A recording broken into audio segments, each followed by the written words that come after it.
Seda ei olnud tutvustust, ei olnud. Nüüd on inimesed tulnud kohale, ilma dokumentita ei ole kohale. Kes on Eestist allapool kuu juurde, meil on 2 tükki, kes Eestist naabri.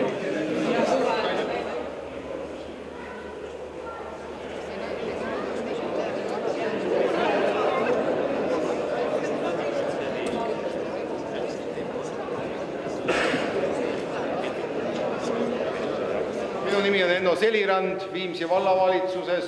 Minu kohustused ajastavad kõik koostööd nii kohalike külaseltside, muude MTÜ-dega ja seoses sellega on mulle antud volitus täna teie külakoosolek läbi viia. Koosolek oleks legaalne, legitiimne ja kvoorum oleks olemas, on kvoorumi nõue 5%, mis on 48 inimest. Meil on 4 kandidaati. Valla põhimääruse järgi see regulatsioon, mis puudutab siis külavanema valimist, sätestab, et lisaks sellele numbrile, et külavanema valimiseks peab olema 5% häältest koos, peab konkreetse või tähendab selle valitava või valitud külavanema poolt olema vähemalt 50% pluss 1 koosolekul osalenutest. Seda numbrit ma teile praegu öelda ei oska, sellepärast et ma ei tea, kui palju neid nägusid koos on, aga kui ma silmaga siin kokku loen, siis ütleme, et 147 tükki on teid, suvaline number tegelikult, siis minu matemaatika muidugi täpselt ei ütle, mis see number on, aga seal kuskil 77 juures peab olema neid poolthääli, et sellest 42 tegelikult ei piisa. Alustame siis niimoodi, et esimene on Margus Kiisküla.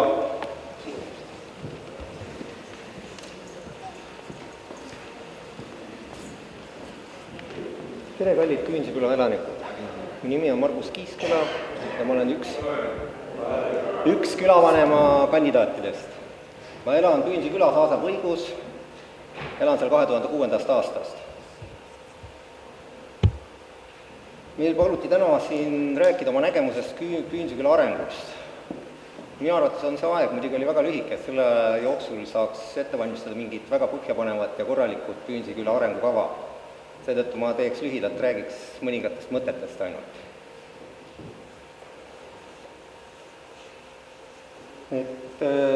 Tulevane Küünsiküla külavanem peaks hakkama tegelema väga paljude probleemidega. Mõningad nendest näiteks kas või võtame liikluskorraldus Küünsikülas, kas või kooliteel, sellest on vist olnud ka juttu olnud ja kooli poolt on ettepanekuid olnud, et see ringi teha.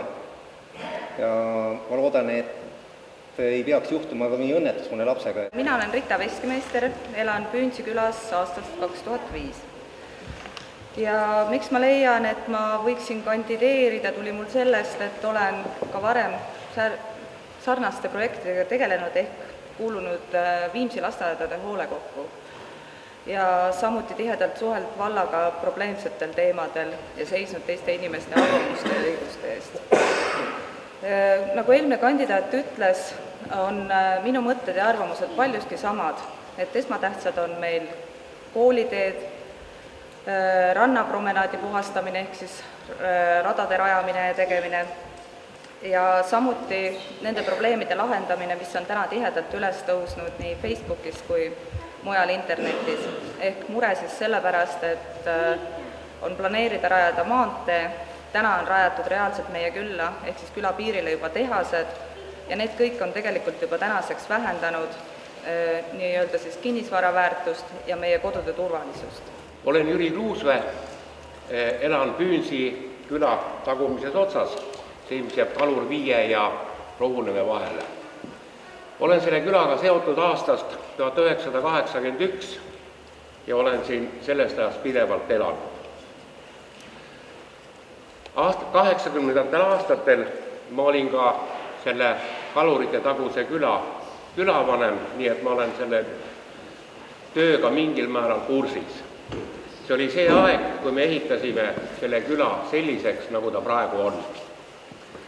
80 aastate lõpus jäi see elu nagu külas seisma.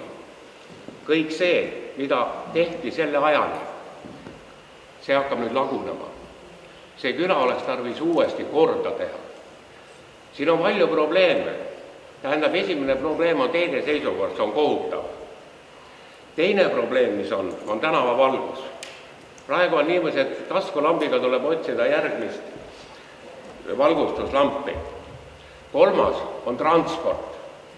Ja kui te vaatate transpordi näiteks plaani, siis on nii, et õhtusel ajal teil võib kuluda 1,5 tundi, et jõuda Tallinnast Püünsisse. Kui mina peaksin saama külavanemaks, siis ma teen kõik selleks, et see küla säiliks ja ta areneks loomulikku rada pidi. Mitte, et ei tehtaks jälle mingisuguseid suuri arendusi, nagu on ehitatud täis Viimsis on koos. Olen Viimsi vallas elanud terve oma elu.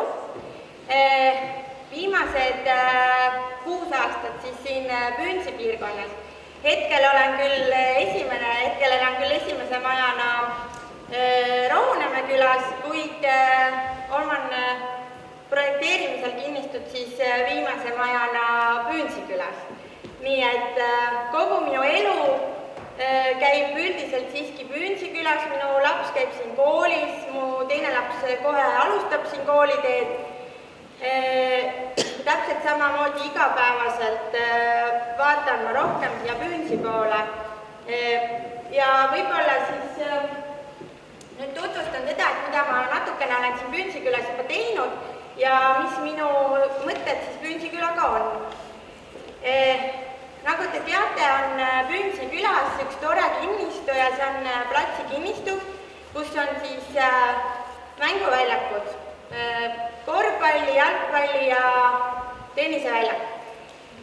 Tänaseks kahjuks on need väljakud kõik amortiseerunud ja tegelikult see 8000 ruutu maad, mis seal on suhteliselt võsastunud. Lastega jalutades seal üks päev vaatasin, et kuidas oleks võimalik, et me saaksime need mänguväljakud jälle uuesti Püünsi küla jaoks tööle saada, sest ma mäletan seda aega, kui seal tegelikult käisid inimesed jalgpalli mängimas ja midagi tegemas. Ei anta. Mis asja? Kohe pidite libaka vastu. Issand! Õige pani ikka. Libaka pidi vastu. Esimese vooruga läheb ära niikuinii. Õige. Ma oleks pidanud lipiku vastu. Ja lipikut olen. Pärast antakse, tuleb välja. Anneme kõik. Esimese korraga läbi. 66, oled kindel? Nii. Valimiskomisjon, palume koguneda siia minu Alar-Mikul juurde.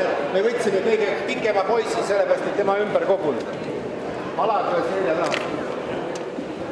Selle teise saab kohe. Praegu ei antud.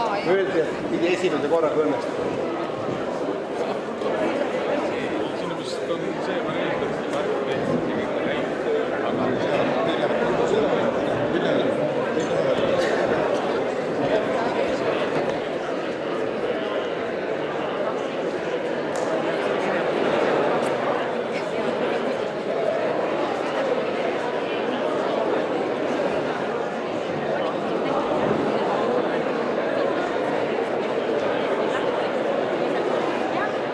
Valimiskast avatakse ja antakse avatuna valimiskomisjoni.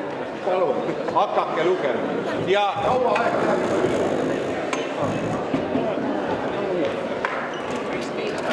Teeme siis erinevad tunnikud. Ja, erinevad tunnikud.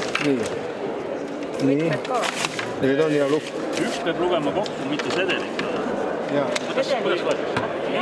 Teeme praegu siin. Markus.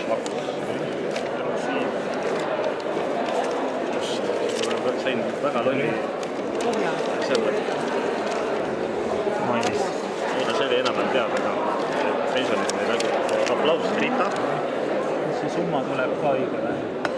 6 pluss 34, 40, 60, 100, 14 pluss 26, 140, Midagi rohkem olla ei saa, vähem võib olla. Ma võisin eksida nende lugemisel. 74. Ma võisin seal eksida. See ei ole see. palju sa alguses välja ütlesid? Ei, ma tõi kogu aeg juurde, aga ma vahepeal ei jõudnud. Jaa, ma panin praegu 144, aga ma ütlen, ma võisin eksida. Sest kas teie lugesite kõik õigesti? Selle kontrolli peale.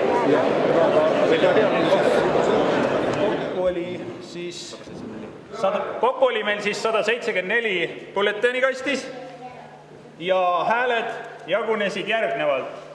Rita Veskimeister 13 häält, Margus Kiisküla 13 häält, Mailis Alt 34 häält, Jüri Kruusmäe 114 häält.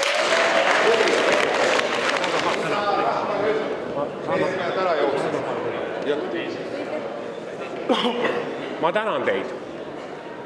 Esimene, mis palve mul teile on, ma ütlesin, et kõige parem oleks rääkida asumitega.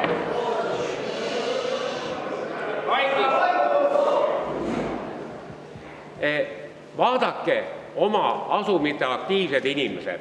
Kui meie hulgas on selliseid inimesi, kes oleks nõus aitama näiteks kodulehe tegemisega, täpselt samuti, palun võtke ühendust. Ärge viivitage, ärge oodake. Mida varem me alustame, seda rohkem me jõuame. Tänan teid. Sina pead minuga suhtlema.